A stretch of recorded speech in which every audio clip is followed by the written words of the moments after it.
Hi there, Slayers, and welcome back to my channel, and welcome to the second episode of Scouse Slayer Talk.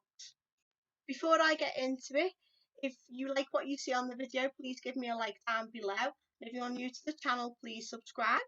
Now today, the topic of the second episode of Scouse Slayer Talks is going to be focused around season 2 of Buffy the Vampire Slayer.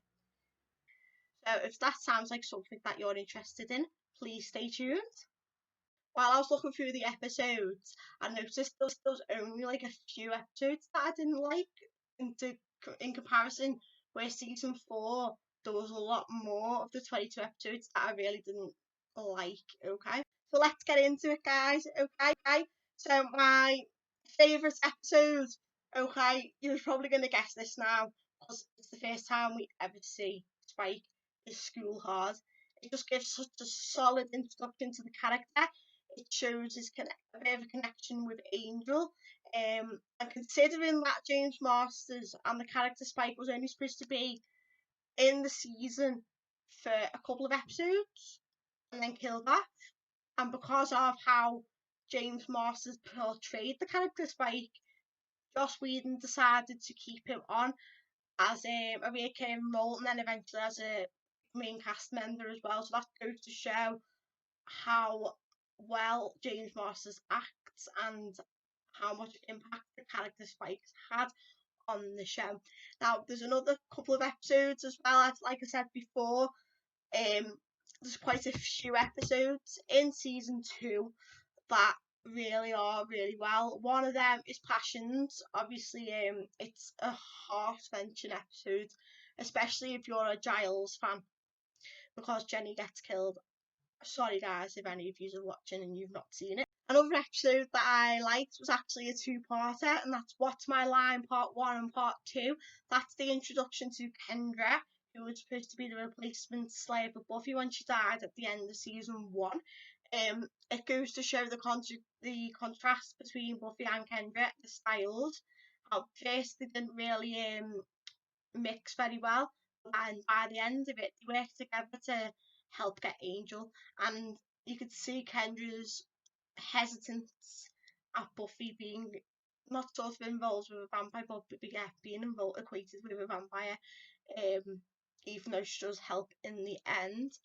Another episode that I was keen on was Bewitched, Bothered and Bewildered, which is absolutely hilarious episode. The reasons are it just shows Sanders' character, it shows he shines through.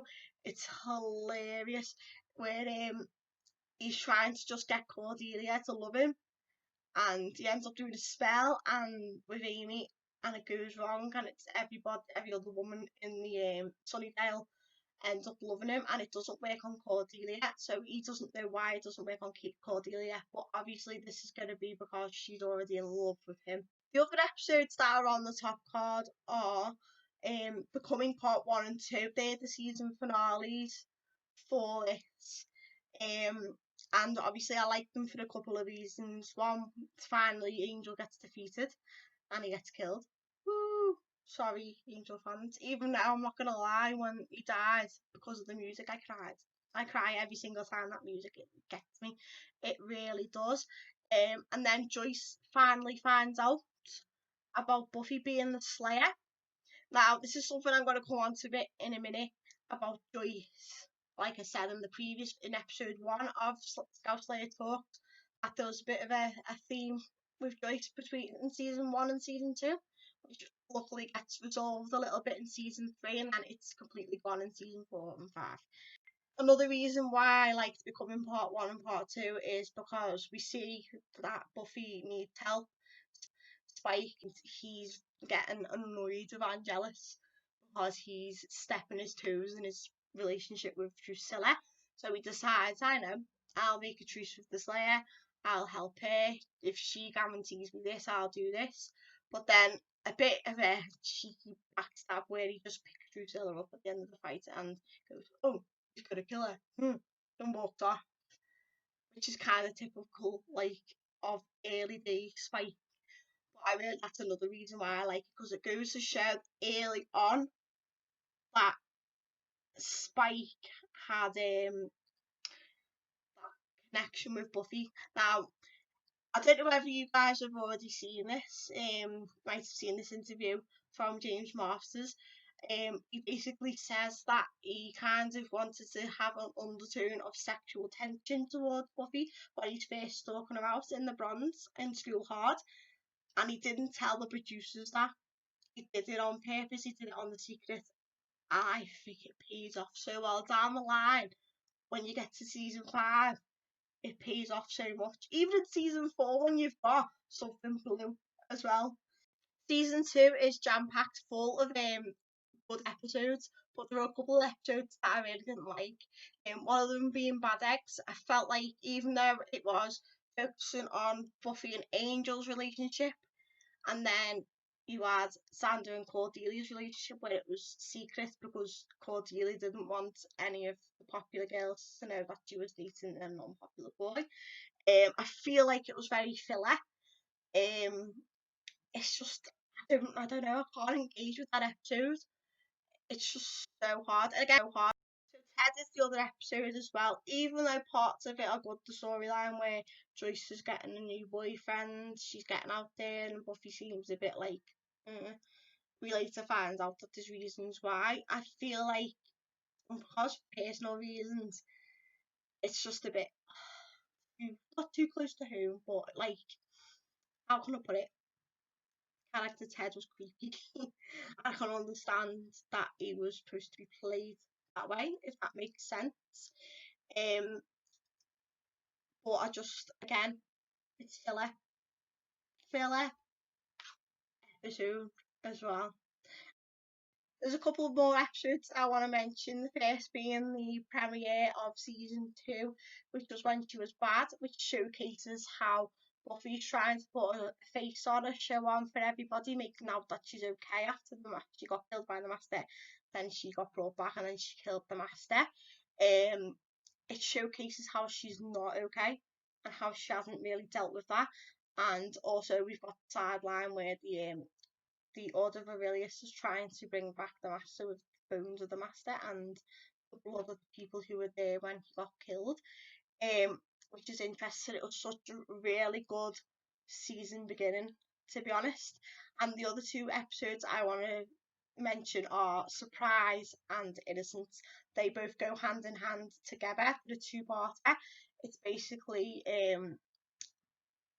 where Buffy and Angel end up,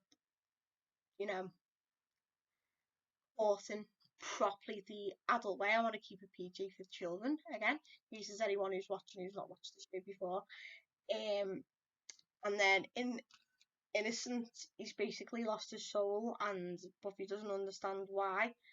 And then that's when things starting to spiral out of control there. So now it comes on to the characters, and for me, this is a hard one. The MVP of season 2 is quite tricky to pick for me. For a couple of reasons. Obviously, I want Spike to be the MVP because Spike, come on, guys. But I'm going to put my bias aside and look at it from a character that's been in season 1's point of view. I was not keen on is Cordelia. Now, she irks because she's that popular girl. She's like, oh, I'm better than everybody else and all this because she's got all the daddy pays for everything and everything like that. But you see in season 2, she changes and you warm up to her, and that's the reason why I want her to be the MVP of season 2. The other character of season 2 that I feel is worthy of a mention is Giles. This is obviously because he went through an ordeal. He found a relationship with Jenny, found out that she knew about Angel's soul, and then she ended up dying just after they'd made up, which it broke my heart to see him like that. His reaction, Buffy's reaction, Willow's reaction, Xander's reaction, and it's just, no, it was heartbreaking to see and to watch. Now, there's 3 characters in this season 2 of Buffy that I really didn't like. One being Angel, for obvious reasons. He's just a complete jerk. to be honest, and he's horrible. Number two is Joyce, obviously for the other reason that I stated in season one, because she was a very head in the sand parent. She wasn't aware of what was going on until the very last episode, and Buffy told her what was going on. And then the other one's Principal Snyder. Who likes Principal Snyder? If you're a fan of Principal Snyder, comment down below and let me know, and let's have a discussion about that. He's just an annoying character, and thank the Lord he wasn't in it past season 3. Thank the Lord. Why couldn't we have had Principal Flutie for more of a couple episodes, the 6 episodes? Why? Oh.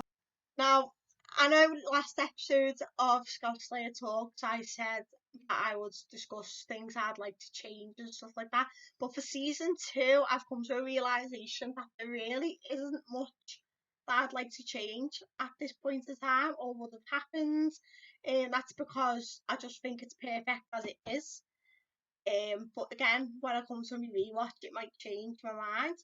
If there's anything you guys feel that could have changed in season 2, let me know. Anything you wish would have happened. Oh, the only thing I would like to mention is Buffy's dad.